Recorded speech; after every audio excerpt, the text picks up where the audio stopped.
আসসালামু আলাইকুম, কেমন আছেন সবাই? আজকে আবার অনেক দিন পর একটা নতুন ব্লগ নিয়ে আসলাম, বৃষ্টি বৃষ্টি ব্লগ। এই দেখেন, প্রচুর পরিমাণ বৃষ্টি হচ্ছে। মানে বর্ষাকালেও এমন বৃষ্টি হয় কি না, মানে আমার একটু সন্দেহ আছে।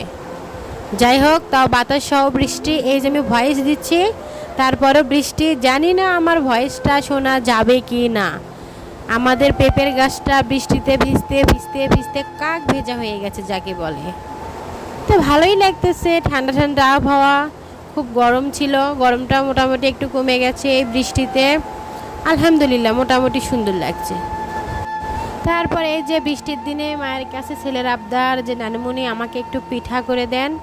তো আমার মা তো আবার, উনি তো অতি ভদ্র লক্ষ্মী মহিলা, আমার ছেলের জন্য এই যে পিঠা বানায় নিয়ে আসছে। তো উনি তো পিঠা নিয়ে নানান ধরনের সাজ সজ্জা করতেছে, কোনটা খাবে কোনটা খাবে না, কোনটা একটু বেশি ভাজা হয়েছে সেটা একটু খাবে। তার মানে খাওয়ার আগে যত রকম বায়না করা যায় আর কি, সব করতেছে। গরম লাগতেছে, একটু টুকটুক করে মুখেও দিচ্ছে। পিঠাটা এত সুন্দর, এত দেখতে, মানে দেখতে কালারফুল অ্যান্ড,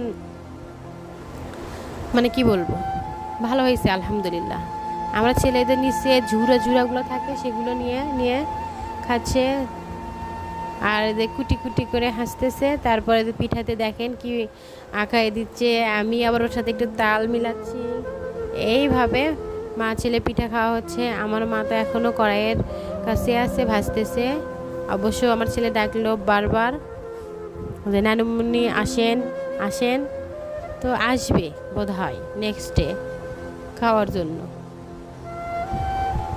গরম লাগে খুলে ফেলে দেয়, মানে ফেলে দেয় আবার নেয়, গরম লাগে ফেলে দেয় আবার নেয়, এরকম করে এই যে আবার ঢং করতেছে। এইদিকে আমি আবার প্লাস্টার খুলতে যাব, তো এখানে নানান ধরনের সাজসজ্জা লেখা হয়েছে, সেগুলো আবার আমি ছুরি দিয়ে তুলে তুলে ফেলে দিচ্ছি। কারণ ডাক্তার সাহেবের কাছে যেতে তো আমার একটা লজ্জাও লাগতেছে। কি বলবে যে বসে বসে কি এখানে আপনি পড়াশোনা করছেন, আপনার বাসায় কাজ ছিল না? আসলেই কাজ ছিল না, যার জন্যই আমি ওখানে মাঝে মধ্যে ছেলেকে পড়াতে নিয়ে এটা ওটা লিখতাম। তো সেগুলো আমি আবার ঝুড়ে ঝুড়ে ফেলে দিচ্ছি, দেখতে যা যেন সুন্দর লাগে। এরপরে এই যে মা ছেলে রিক্সায় বসে আসছি, আমার ছেলে ঢং করতেছে। আমরা যাচ্ছি ডাক্তারের কাছে। আপনারা সবাই দোয়া করবেন আমার জন্য, আমার যেন ভালো একটা ফলাফল চলে আসে। আমি, মা আর আমার ছেলে তিনজনে যাচ্ছি। আমার ছেলে কুটুসটা খালি এটা বলে ওটা বলে, আমার তো বুকের ভিতর ধক ধক ধক ধক করতেছে। আল্লাহ, কি যে হয়, ডাক্তার যদি বলে যে খোলা যাবে না, মানে পরীক্ষার রেজাল্ট বের হতে নিলে যেমন হয় ঠিক সেই রকম। যাই হোক, মা গেছে ডাক্তারের কাছে সিরিয়াল আনতে, এক্স রে করতে হবে। আর আমি বসে আছি, আমার ছেলে লাফালাফি করতেছে। বসে থেকে বোরিং সময় পার করতেছি আর ভাবতেছি আল্লাহ, কি যে হয় কি যে হয় না হয়। আমার ছেলে আবার একটা বিশাল বড় কলম নিছে, মানে দোকানদার বলছে এক কলমেই ম্যাট্রিক পাস। তো এক কলমে ম্যাট্রিক পাস করবে এই কলম দিয়ে, সেটা দিয়ে উনি আবার লাপালাপি গুতাগুতি করতেছে। ভাবতেছি কখন যে ওর মুখে গুতা না লাগে, আল্লাহ ভালো জানে। তো আমরা এখন লিফটের সামনে দাঁড়ায় আছি। ওই যে আমার মাস্টার সাহেব আবার লিফটের কাছে যাচ্ছে, দেখতেছে কি হয় না হয়। বলতেছে আম্মু ভেতরে তো প্রচুর অন্ধকার। আমি বলতেছি দেখ চায় থেকে কেমন হয়। এই যে অনেক লোকজন ঘোরাঘুরি করতেছে। আমি অলরেডি এক্সট্রা রুমের সামনে চলে আসছি, আমি লিফটে আসছি। আর আমার মা বাহিরে দাঁড়ায় আছে, উনি লিফটে আসতে পারে নাই। তো এই তো অনেকেই লিফটের দিকে তাকায় আছে, কখন লিফটে যাওয়া যাবে। আসলে লিফট ব্যবহার করা সবার জন্য না, এখানে শুধুমাত্র রুগীরাই ব্যবহার করবে, এটাই ঠিক। কারণ অনেকে আছে সুস্থ মানুষ লিফট ব্যবহার করে, রুগীরা সিঁড়ি দিয়ে যায়, এটা আসলে ঠিক না। কারণ যে অসুস্থ সে তো অসুস্থই। তো যাই হোক, আমি লিফটের সামনে দাঁড়ায় আজ থেকে একটু পোস্ট দিচ্ছিলাম কখন লিফটটা খুলবে, আমি একটু যেতে পারবো। এই যে লিফট খোলা হয়ে গেছে, ডাক্তার দেখানো হয়ে গেছে। ডাক্তার আমাকে বলছে আলহামদুলিল্লাহ আপনার প্লাস্টার, মানে আপনার হাড় জয়েন্ট হয়ে গেছে। তো এই যে আমার খোলার পালা, আপনারা দেখতে তো পারতেছেন। পাক্কা 11 মিনিট লাগছে আমার এই প্লাস্টার খুলতে। ওরে বাপরে বাপ, যে পরিমাণ কষ্ট হয়েছে ওনার, যে ভাইটা খুলে দিছে। মানে এত যে শক্ত থাকে প্লাস্টার আমি নিজেও জানতাম না। তো অনেকক্ষণ ধরে খুলতেছে, এরকম করে টানতে টানতে খুলতে পারে না। ওনার এক জায়গায় হাতও কেটে গেছে, জায়গা আমি তো খুশিতে বাকবাকুম করতেছি। হা হা হা, এই যে খুলে দিছে আলহামদুলিল্লাহ।